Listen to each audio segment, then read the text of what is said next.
नमस्कार, भारत लाइव देख रहे हैं आप।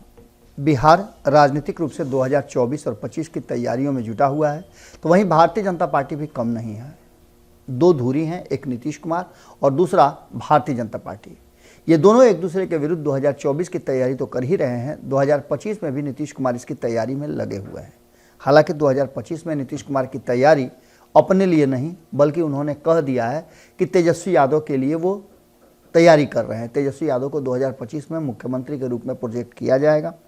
तो वहीं आपको बता दें कि नीतीश कुमार को 2024 में जैसी संभावनाएं व्यक्त की जा रही थी कि प्रधानमंत्री के रूप में प्रोजेक्ट किया जाएगा और इसमें राष्ट्रीय जनता दल की अहम भूमिका होगी, ऐसा नहीं हुआ।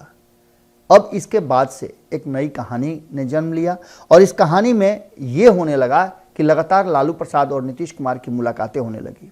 कहा तो ये जा रहा था कि दोनों की मुलाकातों का मायने कुछ अलग है और दोनों मिल करके कोई बड़ा गेम प्लान रच रहे हैं जिससे कि भारतीय जनता पार्टी को 2024 में रोका जा सके। लेकिन अब जबकि इन दोनों के मुलाकातों का सिलसिला रुका है, थमा है, तेजस्वी यादव बार बार इसमें इंटरफेयर कर रहे हैं दोनों के संबंधों में। तो इस संबंध को कैसे समझा जाए? इस संबंध को समझने के लिए आपको ऐसे समझना होगा कि जब से जातीय गणना का रिपोर्ट आया है तब से परिस्थितियां बहुत सारी बदली हैं। इस बदली हुई परिस्थिति में दोनों एक दूसरे के प्रति कहीं ना कहीं संशय की स्थिति में है। लालू प्रसाद को ऐसा लगता है कि क्या नीतीश कुमार जो गैर यादव ओबीसी है उनका वोट ट्रांसफर कराएंगे, उनके पास ईबीसी का वोट आएगा, सवर्णों का वोट लेकर के आएंगे, दलितों का वोट आएगा या नहीं आएगा। वहीं दूसरी तरफ आपने देखा होगा कि नीतीश कुमार जैसे ही ये गणना का रिपोर्ट आया वैसे ही अल्पसंख्यक समाज के नेताओं से मुलाकात करना और उन्हें बंद कमरे में बात करना शुरू कर दिया था। अब ये कहीं ना कहीं नीतीश कुमार का जो प्रतिक्रिया है या इस तरह का जो उनका मीटिंग्स है वो लालू प्रसाद को परेशान कर रही है, क्योंकि लालू प्रसाद के कोर वोटर जो हैं वो एमओआई हैं और वो उनके पास ऑलरेडी हैं। तो ऐसी स्थिति में नीतीश कुमार का इस तरह से करना आखिर क्या कहानी कह रहा है? तो दूसरी तरफ सवर्णों की बात करें तो एक तरफ जहां ए टू जेड की पार्टी अपने आप को साबित करने में लगे, तेजस्वी यादव ने प्रयास तो जरूर किया था। 2 सवर्णों को उन्होंने मंत्रिमंडल में जगह दे करके इस कोरम को पूरा कर लिया था, लेकिन वो भी नहीं रह पाया। दोनों ही सवर्ण मंत्रिमंडल से बाहर हो गए या बाहर कर दिए गए। अब ऐसी स्थिति में ए टू जेड की पार्टी कहना कहीं ना कहीं ज्यादती होगा, इसलिए कि जब मंत्रिमंडल में ही शामिल नहीं है और तेजस्वी यादव उन दोनों के रिजाइन करने के बाद, दोनों के मंत्रिमंडल से बाहर होने के बाद जोड़ नहीं पाए पिछले 1 साल में या 8 महीने में, तो निश्चित रूप से कहीं ना कहीं इस बात पर संशय पैदा होगा। सबसे बड़ी बात कि जिस जगह अपनी उंगली लालू प्रसाद रख रहे हैं, लालू प्रसाद के जगह पर नीतीश कुमार पहुंच जा रहे हैं। अब जैसे यादवों की बात करें तो दूसरी तरफ सवर्णों की भी बात की जा रही थी। सवर्णों को लेकर के तेजस्वी यादव ने अपना रुख बदला था, तो उसी का नतीजा था कि लालू प्रसाद ने राजपूत समाज को अपने तरफ करने का मन बनाया था। हालांकि राजपूत समाज को लेकर के नीतीश कुमार ज़्यादा एग्रेसिव थे। उन्होंने राजपूतों की टीम बना करके और राजपूत समाज को ये बताया था कि वो उनके हितैषी हैं। ऐसी स्थिति में ये चल ही रहा था कि इसी बीच में एक विवाद आया आनंद मोहन वाला, जिसमें ब्राह्मण वर्सेस राजपूत कराने की कोशिश की गई, लेकिन यहां भी मामला उलट गया। एक तरफ जहां भूमिहारों के कार्यक्रम में लालू प्रसाद जाते हैं तो ठीक उसके एक दिन बाद राजपूतों के कार्यक्रम में नीतीश पहुंच जाते हैं। अब ये किस तरह का संबंध है, इसको आप ऐसे समझ सकते हैं कि दोनों असमंजस की स्थिति में है। इस असमंजस की स्थिति में क्या लालू प्रसाद और नीतीश कुमार के बीच में पैचअप के सारे रास्ते बंद हो गए हैं? अभी तक तो जो वर्तमान परिस्थिति चल रही, जो स्थितियां हैं, उसमें ऐसा नहीं कहा जा सकता है, लेकिन कई ऐसी घटनाएं हैं, कई ऐसी बातें हैं जो इशारा कर रही हैं कि नीतीश कुमार और लालू प्रसाद में कभी भी, जो मानसिक रूप से कहा जाए या फिर वैचारिक रूप से, एक पलड़े पर नहीं बैठा जा सकता है।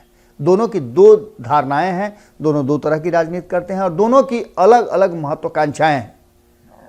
अब ऐसी स्थिति में अपनी अपनी महत्वाकांक्षा को पूरा करने के लिए एक दूसरे को पीछे भी ढकेलना पड़े तो ढकेलने के लिए दोनों तैयार हैं। आपने देखा कि जिस तरह से सवर्णों को साधने के लिए नीतीश कुमार ने एक नया दांव खेला, तो वहीं आप ये भी देख रहे होंगे कि नीतीश कुमार के लालू प्रसाद के साथ रहने से उनकी पार्टी और उनके समर्थकों में भी हड़बड़ाहट है। अब ऐसी स्थिति में एक बात तो साफ नजर आ रही है कि नीतीश और लालू में पैचअप कराएगा कौन, क्योंकि तेजस्वी यादव विदेश में हैं और उनके बाहर जाते ही ये मामला और ज़्यादा उलझ गया है। बात अगर कांग्रेस की जाए तो कांग्रेस बिल्कुल अपने आप को अलग कर चुकी है। उसे इस बात का अंदाजा है कि नीतीश कुमार से ज़्यादा उसके लिए महत्वपूर्ण लालू प्रसाद है। लालू प्रसाद की सिक्योरिटी पर ही नीतीश कुमार को एक्सेप्ट किया गया था। ये भी बातें चर्चा में चल रही हैं। इससे पहले आपको याद होगा कि नीतीश कुमार जब गए थे सोनिया गांधी से मिलने तो मुलाकात का क्या हुआ था। लालू प्रसाद ने हस्तक्षेप किया, उसके बाद से मुलाकात हुई। ये इंडिया गठबंधन बना, उसके बाद से नीतीश कुमार एक साइड रख दिए गए और बाकी के साइड में बाकी सब दल को रखा गया, जिसको लीड कर रही थी कांग्रेस। ये सारी बातें नजर आ रही है। तो वहीं ललन सिंह जो नीतीश कुमार के कोच बन करके एनडीए से उन्हें महागठबंधन की तरफ लाए थे, वो भी स्टंट है कि आखिर करना क्या है। नीतीश कुमार जिस रास्ते चलना चाहते हैं वो उस रास्ते का अंदाजा किसी को नहीं लग रहा है। तो वहीं लालू प्रसाद का स्पष्ट रास्ता है कि लालू प्रसाद अपनी शर्तों पे आगे की रणनीति तैयार करना चाहते हैं। वो 2025 तक इंतजार करने के लिए तो तैयार हैं, लेकिन 2025 में नीतीश कुमार को ये स्पष्ट कर देना होगा कि हाँ 2025 में, लेकिन ये करेगा कौन और ये होगा कैसे, ये सबसे ज़्यादा असमंजस की स्थिति पैदा कर रहा है। तो वहीं कई ऐसे कार्यक्रम हैं जिसको लेकर के कहा यह जा रहा है कि नीतीश कुमार भीतर ही भीतर किसी नई रणनीति पर सोचना शुरू कर चुके हैं। हालांकि 2 दिन पहले जिस तरह से वो ललन सिंह के साथ गए, कहा जा रहा था कि ललन सिंह के साथ उनकी अच्छी नहीं बन रही है, लेकिन दोनों साथ गए, उसके बाद से ललन सिंह का एक्शन में आना, ये सारी चीज़ें हम आपको बता चुके हैं। लेकिन सबसे बड़ी बात यह है कि अशोक चौधरी ने एक कार्यक्रम तय किया था जो कि नीतीश कुमार के कॉन्सेंट के बाद हुआ था, भीम संवाद। इस कार्यक्रम का डेट बढ़ाया गया है आगे। इसके पीछे भी कहा जा रहा है कि बड़ी रणनीति है। अब क्या रणनीति है ये तो स्पष्ट नहीं हुआ, लेकिन ऐसा लगता है कि नीतीश कुमार अभी जिस परिस्थिति में है, जिस तरह से जातीय गणना का रिपोर्ट आया है, उन पर नाराजगी है, तो वो चाहते हैं कि ये मामला थोड़ा ठंडा करके तब इसको अपने पक्ष में लाया जाए। इसके साथ साथ आपने देखा होगा कि मध्य प्रदेश में कांग्रेस के विरुद्ध, जहां एक तरफ कांग्रेस इधर बुलाती है, लालू प्रसाद को मान सम्मान देती है, तो नीतीश कुमार नाराज होकर के अपना अलग से कार्यक्रम करना शुरू कर देते हैं। मध्य प्रदेश में कांग्रेस के विरुद्ध अपने उम्मीदवार उतार लेते हैं। तो इस बात पर बयान देना पड़ता है ललन सिंह को कि हमारा जो टाई अप है, दोस्ती है, वो 2024 के लिए है। और असमंजस में नजर आ रहे हैं अखिलेश यादव। अखिलेश यादव कहते हैं कि भाई ये कैसा गठबंधन है जिसमें हम क्षेत्रों में अलग अलग लड़ें, राज्यों में अलग अलग लड़ें, और एक साथ हम केंद्र में जब आए लड़ाई लड़ने के लिए, तो जनता क्या हम पर भरोसा करेगी। ये सारी बातें उधेड़-बुन में चल रही हैं। वहीं सबसे बड़ी बात यह है कि नीतीश कुमार चाहते हैं कि सीट शेयरिंग का फॉर्मूला जल्दी तय हो जाए। आज जब आप ये खबर सुन रहे हैं तो 30 अक्टूबर है, 31 अक्टूबर को सब कुछ समाप्त हो जाएगा। यानी कि वो डेडलाइन भी जो 2 बार बदला जा चुका है, एक तो पहला सितंबर तक सीट शेयरिंग का फॉर्मूला हो जाएगा, फिर सितंबर के बाद इसे अक्टूबर तक टाला गया कि कई राज्यों में चुनाव है, इसमें व्यस्तता के कारण नहीं होगा। लेकिन इन सीट शेयरिंग के फॉर्मूले को लेकर के नीतीश कुमार भी असमंजस की स्थिति में है कि अंतिम समय में लालू प्रसाद कौन सा गुल खिलाएंगे। ये भी एक मामला है जिसको लेकर के दोनों के बीच में नज़दीकियां नहीं बढ़ पा रही हैं, रास्ते बंद होते नजर आ रहे हैं। तो लालू प्रसाद का जो कई ऐसा नया जो उनका सोच है, जिस तरह से वो कांग्रेस को आगे करके और अपने पीछे पीछे चलना चाहते हैं, ये भी एक बड़ा मामला सामने नजर आ रहा है।